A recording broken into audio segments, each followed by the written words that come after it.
తుళ్ళూరు సంబంధించిన police department కూడా మనకు సహకరిస్తామని చెప్పి వినతి పత్రం ఇవ్వడానికి బాధ్యులు కొంతమంది వస్తే మేము ఖచ్చితంగా ఇప్పిస్తామని చెప్పి మనకు హామీ ఇవ్వడం జరిగింది. ఖచ్చితంగా మనం కూడా హామీని నమ్మి వాళ్ళు ఇచ్చారు కాబట్టి నిన్న సాయంత్రం 7 గంటలకి 16వ తారీఖు సాయంత్రం 7 గంటలకి మనకు ఫైనల్ అయింది. 17వ తారీఖు సాయంత్రం 4 గంటలకి క్యాబినెట్ మీటింగ్ అయిన తర్వాత కల్పిస్తామని చెప్పి మనకి మాట ఇవ్వడం జరిగింది.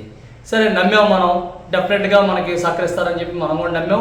డెఫినెట్గా అన్ని జిల్లాల నుంచి కూడా చాలామంది పర్సనల్గా ఫోన్ చేయడం చెప్పడం జరిగింది. మీరు అందరూ ఆగండి, మనకి పర్మిషన్ వచ్చి విజయవాడ కొంతమంది వాళ్ళకి మేము వెళ్తామని చెప్పాం. అందరూ ఓకే అయ్యారు. కానీ ఏమైందో తెలియదు, కానీ అర్ధరాత్రి నుంచి రాష్ట్ర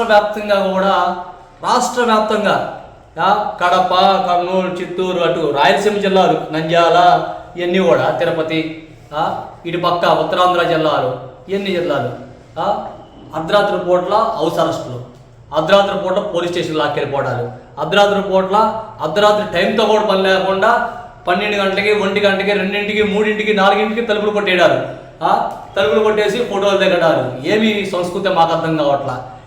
ఇంకా భిన్నంగా విజయవాడ ఒక సంస్కృతి. అర్ధరాత్రి 2ంటికి వెళ్ళి తలుపులు కొడతారు, 1 గంటకి వెళ్ళి తలుపులు కొడతారు అనేది. ఈ రాష్ట్రంలో రెడ్ బుక్ రాజ్యాంగం ఏమైనా నడుస్తుందా అని చెప్పి మాకు అనుమానంగా ఉంది.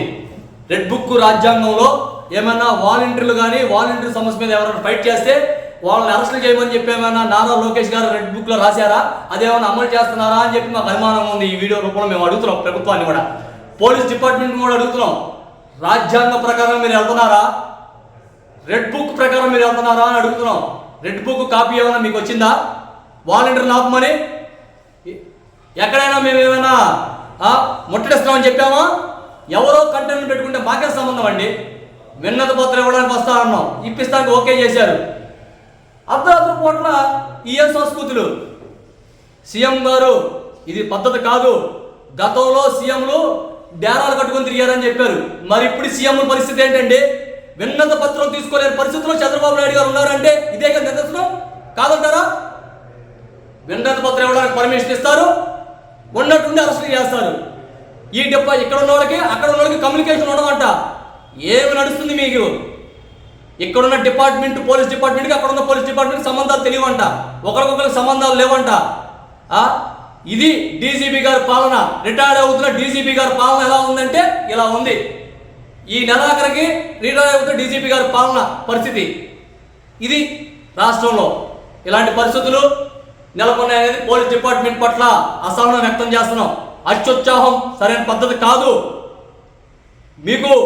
మాకు పర్మిషన్ ఇచ్చారు అని చెప్తున్నాం కదా, అర్ధరాత్రి పూట అరెస్ట్ చేయాల్సిన పనే ఉంది. లోకేష్ గారు పదే చెప్తున్నారు మేము ఎక్కడ హౌస్ అరెస్ట్లో పెట్టామని. కామ్రేడ్స్ సారీ, ఇంకెప్పుడు పెట్టమని చెప్పారు. మరి ఇదేమి 151 నోటీసులు ఏంటి, 151 అరెస్టులు ఏంటి లేవని చెప్తున్నారు కదా. మరి ఏంటి ఇవన్నీ ఆధారాలు కావా? ఇది రెడ్ బుక్ రాజ్యాంగం రాసుకుంటారా? రెడ్ బుక్లో వాలంటీర్ల పేరు ఏమైనా రాసుకున్నారా? అదే అమలు చేస్తారా? విన్నతి పత్రం అండి. మేమేమైనా గొంతము కోరుతున్నామా చంద్రబాబు నాయుడు గారిని? ఆలోచించండి ప్రజలారా, మీరు కూడా ఆలోచించండి. మేమేం గొంతము కోరట్లేదు కదా, ప్రజలకు సేవలు అందించాం ప్రభుత్వం తరపున. మా వాళ్ళు ఎన్నికల కాలంలో చంద్రబాబు నాయుడు గారు స్వయంగా చెప్పింది, మాట ఇచ్చాడు కదా, మాట నిలబెట్టుకోండి అయ్యా.